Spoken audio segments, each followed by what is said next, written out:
Tu peux pas noter un client qui t'a insulté? Pourquoi tu peux pas noter un client qui t'a dit moi, etc. Les gens, en fait, ils profitent encore plus d'eux parce qu'ils parlent pas français, ils vont voir que c'est un sans-papier, ils vont même pas le regarder. C'est un truc de fou parce qu'il y a personne qui voit ça et personne parle de nous. J'ai été livreuse Uber Eats pendant 4 ans. Je vivais un quotidien impensable. L'une des premières choses que j'ai remarqué, c'est les terrains. Pourquoi c'est important? On est payé au kilomètre. Plus tu vas faire de kilomètres, plus tu vas avoir de sous. Par exemple, à Créteil, le KFC Foch, c'est dans une zone industrielle, c'est-à-dire que toutes les habitations, elles sont un peu écartées. Donc forcément, ça va générer du kilomètre. On va avoir que des grosses courses. C'est-à-dire qu'à un moment donné, il y a des gars des villes aux alentours, tu vois, par exemple Alfortville, Créteil, etc. et tout, qui sont venus ici et ils disent ici c'est notre terrain. S'il y a d'autres personnes qui viennent, ça part en cacahuète. Tu vois, moi j'ai vu des mecs se taper dessus, j'ai vu des mecs se mettre des coups de couteau au visage. Tu connais des gamins qui sont morts en scooter, tu vois, 17 ans à Choisy, c'était quoi en 2021? Le petit s'est fait écraser en scooter. Vraiment, je me rends compte que Uber, ils font des trucs de fou. Déjà rien que le fait de délimiter les zones. C'est-à-dire que, par exemple, on n'avait pas le droit d'attendre nos courses sur le terrain du KFC, enfin sur le parking du KFC, c'était interdit. Donc en fait, quand tu es sur cette zone-là, tu peux pas sonner.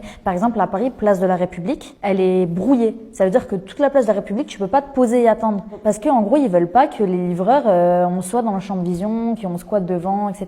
En fait, les gens, j'ai remarqué que ce truc, c'est qu'on va servir à la société énormément, mais personne ne veut de nous et personne ne veut nous voir. C'est ce schéma de rejet qui est constamment présent. Parce qu'on va pas se mentir, la plupart des gens qui font Uber Eats, déjà, ça, c'est des jeunes de quartier, c'est des Arabes, des Noirs, des clandestins, des gens qui n'ont pas de papier. Mais en fait, les personnes sans papier, il faut savoir que si elles ont pas d'autorisation de travail, elles peuvent pas travailler. Donc elles vont louer des comptes. Tu travailles, mais tu donnes 20% de tes revenus à la fin de la semaine. Mais ça, c'est interdit, entre guillemets, de le faire chez Uber Eats. Mais Uber, ça les arrange de fou. Eux, ils s'en foutent maintenant de la condition des livreurs, etc. et tout, parce qu'ils se disent, tu vas pas le faire, c'est pas grave, il y a 50 mecs là derrière toi qui veulent le faire, qui ont pas de papier, eux, ils se lèvent à 8h du matin. En fait, c'est continuellement, ils font des choses tout le temps qui sont hors la loi, mais à chaque fois, ils vont trouver un truc fourbe, ils vont fermer les yeux sur plein de choses parce que ça les arrange. Pour moi, c'est du salariat déguisé et c'est de l'exploitation. Il y a aussi le truc dangereux, c'est que, en fait, Uber, plus tu vas travailler, plus tu vas générer des courses. C'est-à-dire qu'en fait, moi, je vais faire une semaine non-stop. En gros, il y a un flou sur l'algorithme. C'est-à-dire que tu ne sais pas comment l'algorithme, il fonctionne. Donc, dans ta tête, tu vas tout le temps être avec des suppositions. En gros, il y a plein de légendes urbaines qui vont se dire, ouais, si tu fais ci, si tu fais ça,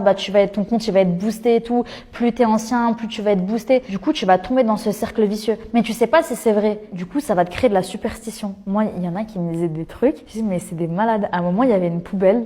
Et tout le monde disait, ouais, si tu mets ton téléphone sur la poubelle, là, tu vas grave sonner. Et j'arrivais, je voyais tous les téléphones, ils étaient alignés sur la poubelle. Genre, c'est une matrice, tu vois, tellement tu sais pas comment ça fonctionne, tellement tu veux garder ton compte, tu veux sonner et tout, tellement des fois, tu vas pas sonner, tu vas être là pendant 2 heures, tu vas marronner, tu vas pas sonner et tout. T'es prêt à faire n'importe quoi pour sonner, donc tu vas croire en tout ça. En fait, Uber, pour moi, ils vont provoquer de la dopamine. C'est-à-dire qu'ils vont te mettre que des trucs qui vont t'exciter.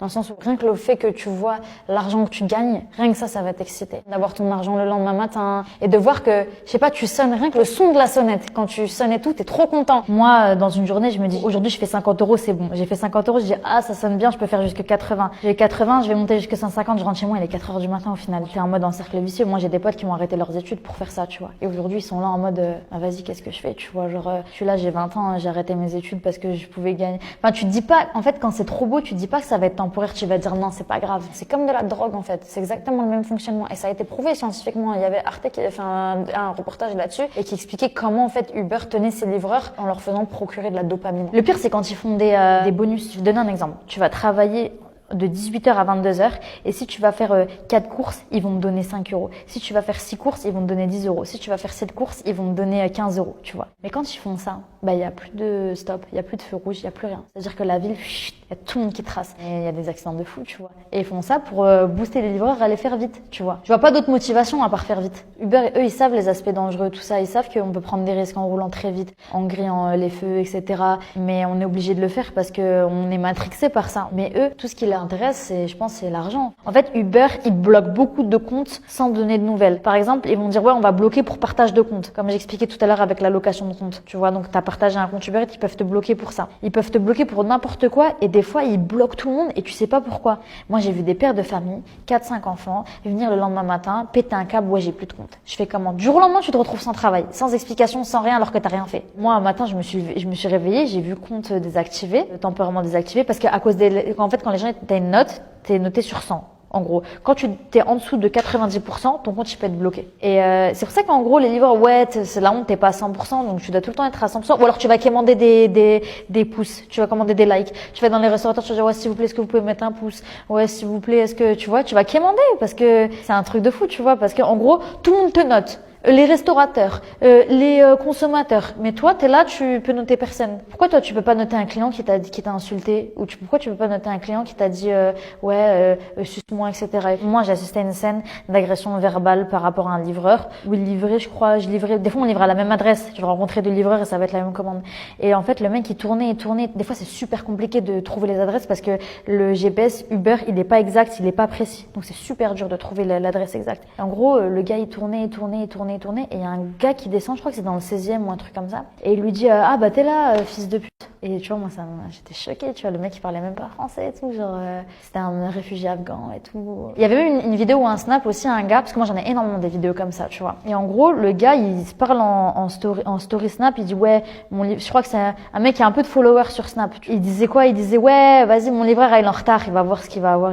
Il sort ouais, fils de pute, je vais te niquer ta mère, comment ça ma commande elle est en retard, nanani, nanana et tout. Excuse-toi maintenant. Le mec il lui dit ouais, je suis désolé. Ben excuse-toi encore. Et tu vois que le livreur il est grave gentil, il veut grave essayer de coopérer avec lui en mode ouais c'est bon, je suis désolé, excuse-toi encore, nanani. C'est genre moi j'ai vu la vidéo, j'ai pleuré. Tu vois, j'ai pleuré parce que tu dis les gens quand en mode ils te considèrent pas, tu vois, genre c'est un truc de fou parce qu'il y a personne qui voit ça, tu vois, genre et personne parle de nous. Et moi c'est pour ça que j'ai voulu faire un projet sur ça, c'est pour ça que j'ai voulu parler de ça, c'est pour ça que j'ai voulu regarder en fait ce que nous, moi je le fais plus aujourd'hui. Moi encore voilà, je suis une fille, j'ai grandi en France, tu vois, ça va, je suis tranquille dans ma tête et tout, je sais que je vais pas faire ça indéfiniment, j'ai des projets. Moi je pense aux gens qui n'ont pas de projet, qui sont là, qui sont enfermés dans ça, des personnes sans papier. Et des gens en fait ils profitent encore plus d'eux parce qu'ils parlent pas français, ils vont voir que c'est un sans papier, ils vont même pas le regarder, ils vont se foutre de sa gueule, tu vois, genre et en fait ils oublient le gars, il rentre chez lui, c'est un père de famille. Moi quand je vois des pères qui ont l'âge de mon père faire Uber Eats et je vois ça, je pleure parce que je me dis si lui il vit la même chose que moi et que c'est un daron qui a des enfants à la maison, c'est un truc de fou parce que moi encore je suis jeune, j'ai le temps, je vais faire d'autres trucs et tout. Et je me dis mais eux c'est pas pareil, tu vois, genre ça y est, c'est leur vie en fait, tu vois, c'est leur métier. Et tu vois aussi les gens, l'image qu'ils ont des livreurs, tu vois, t'es mal vu dans la société, t'es vu comme une personne précaire. T'as des gens, tu vas les livrer, tu gagnes 4 fois leur salaire, ils te parlent comme de la merde,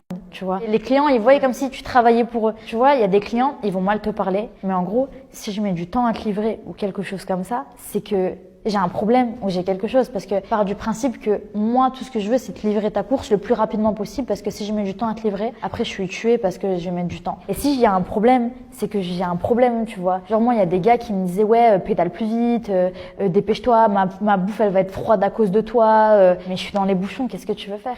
Tu vois, je suis obligée d'être en voiture, j'ai des courses à 10 km. Uber, ils le savent très bien qu'on est en voiture. Eux, ça les arrange. Mais demain, tu vas avoir un accident, tu vas pas être couvert. Moi, j'ai des potes qui avaient des plates jusqu'ici et tout, ils ont pas été couverts parce que genre, ils étaient en scout, ils étaient ci et ça. Eux, ils jouent de ça parce qu'ils savent, comme j'expliquais tout à l'heure, ils savent très bien que moi, demain, je vais arrêter de faire Uber Eats, ils s'en foutent. Il y a toute la terre qui fait Uber Eats. À chaque fois, il va y avoir un problème, ça va jamais être la faute du restaurant, ça va toujours être la faute du livreur. En plus, faut savoir, le client, il a faim, tu vois, il est sur les nerfs, il veut avoir sa course. Le fait aussi de pas descendre. Genre, pour moi, je trouve que c'est incroyable parce que, certes, ils disent ouais vous êtes obligé de monter etc et tout, mais je monte, tu me donnes pas de pourboire parce que c'est cher sur l'application. Je comprends que c'est cher sur l'application, mais en gros toi tu vas descendre, voilà, t'es fatigué, t'as eu une journée difficile et tout, voilà, je comprends que ça te saoule de descendre et tout, mais moi j'ai fait ça 25 fois dans la journée. T'imagines, je peux pas garer ma voiture, j'ai ci, j'ai ça. Combien j'ai de potes qui sont fait voler leur vélo, qui sont fait voler leur scooter le temps de monter une course. J'ai une meuf qui travaille chez Uber, elle m'a raconté une anecdote. Elle m'a dit une fois, j'ai un gars qui livrait avec un vélo électrique, il avait pas fini de payer son vélo, il faisait Uber justement pour pouvoir payer son vélo. Et il avait des broches dans les chevilles. C'est pour ça qu'il pouvait pas pédaler, qu'il avait acheté un vélo électrique. Et en gros, il est monté récupérer une course, il est redescendu, il y a des gars qui l'ont tapé pour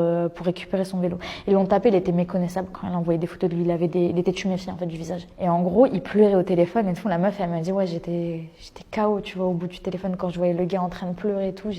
Elle m'a dit je me suis battue, je suis partie voir mes supérieurs et tout. Je me suis mouillée de fou pour qu'il soit au moins dédommagé d'un vélo. Et Uber, ils lui ont envoyé une boîte de chocolat avec des fleurs. Qu'est-ce qu'il en a foutu des chocolats? Il veut travailler, le gars il veut rembourser son vélo. Il peut même pas travailler pour rembourser son vélo. En fait, le Covid, ça a tout changé. Changé Uber Eats de fou.